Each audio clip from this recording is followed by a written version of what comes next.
fait les statistiques, mais les statistiques, ça ne me parlait pas tellement, je dois dire.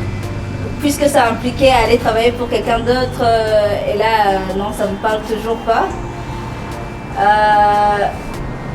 À ce moment-là, après les études de statistique, je suis allée en Ouganda pour faire une formation. Je croyais que je voulais me lancer dans l'e-commerce.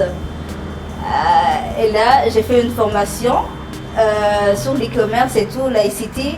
Je croyais que venir ici et faire une application pour vendre plein de trucs et tout.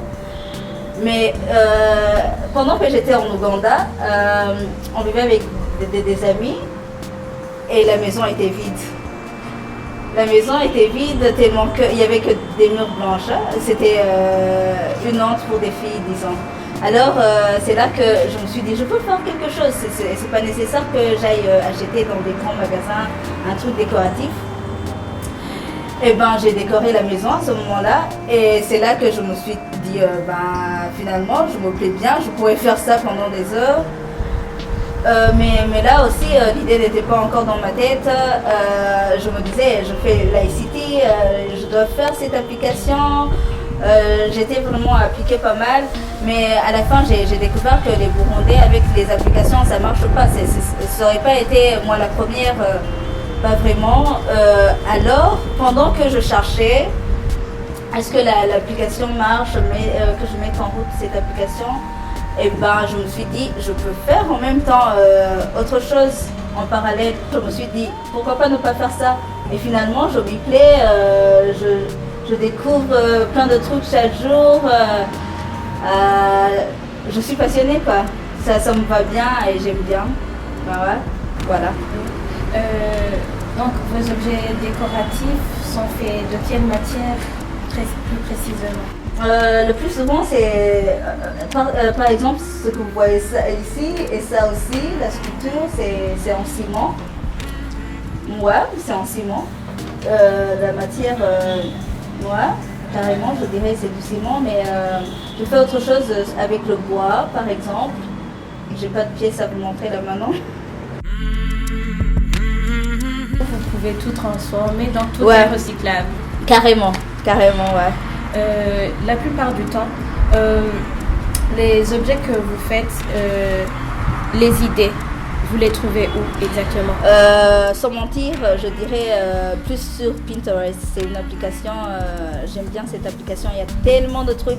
Tu tapes sur un truc, tu trouves 1000 autres choses, 1000 modèles et tu es comblé. C'est les idées que vous trouvez sur Pinterest, ça implique aussi la matière dans laquelle vous la faites, ou c'est la même chose, vous pouvez voir un truc et vous dites tiens je peux le faire dans... Ouais, prenez le bois par exemple, je peux vous donner quelques photos.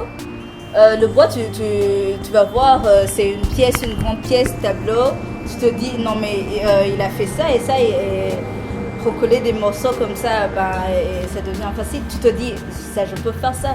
Il a fait de cette façon, tu reproduis ça et ça marche. En tant que jeune femme burundaise, se lancer dans des trucs un peu... Tu vas dire sale.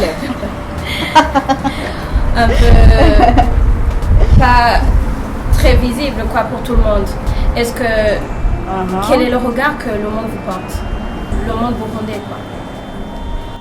Tu sais, je dirais le Burundi c'est un pays riche. On se focalise plus sur le fait qu'on n'a pas de boulot, sur le fait... mais alors, en fait, je crois que le Burundi c'est une terre vierge, disons. Il y a plein de trucs à faire, on pourrait faire plein de trucs. C'est pas nécessairement que ça... En fait, si on prenait les autres pays et le Burundi, il y a plusieurs pays, ils sont assez développés, il y a plusieurs idées. Pourquoi pas ne pas importer ces idées et les mettre au Burundi? Et là, ça créerait des boulots comme pas possible. Vous pouvez me donner un exemple? Par exemple, ce vase, il est fait à partir de quoi? En fait, il est fait en base de ciment. Cette main-là, elle est en ciment. Et ça aussi, c'est... j'ai recouvert de ciment en fait et je donne cette forme. Bien sûr, il y a une technique, il y a des trucs que j'ai mis là-dedans pour que ça tienne et tout. Ouais.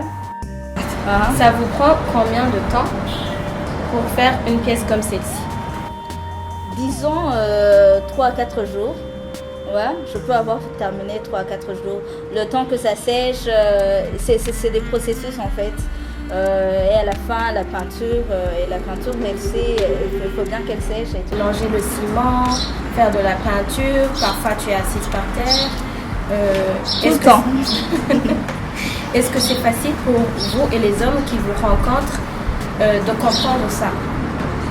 En fait, je dirais que j'ai une lacune un peu parce que je ne me retrouve pas tellement de fois à parler de mon travail, pas tellement.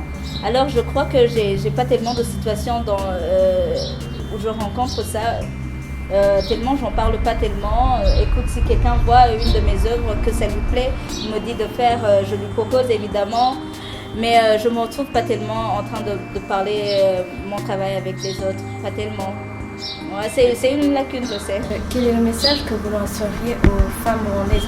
Généralement, les femmes, bon, pas seulement les femmes, les jeunes, pensent que tu finis les études, soit tu vas travailler, si tu es une fille, tu trouves un mari assez friqué pour subvenir à tes besoins. Quel est, toi, ton message vis-à-vis de ces personnes? En fait, cette situation, elle est tellement dommage. C'est tellement dommage que les filles pensent... C'est comme s'ils n'avaient pas de patience, c'est comme s'ils n'avaient pas le droit de vivre leurs rêves. C'est comme s'ils attendaient quelque chose qui vient de l'extérieur pour pouvoir vivre, ou bien que ce sera ça le bonheur.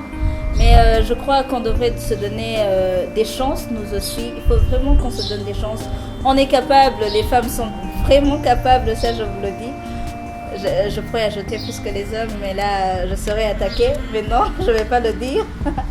Mais sinon, on est vraiment autant forte que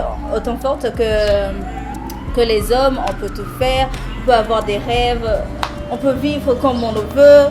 Il n'y a pas un chemin tout tracé qu'on doit suivre. On peut faire comme on veut et seulement écouter nos cœurs.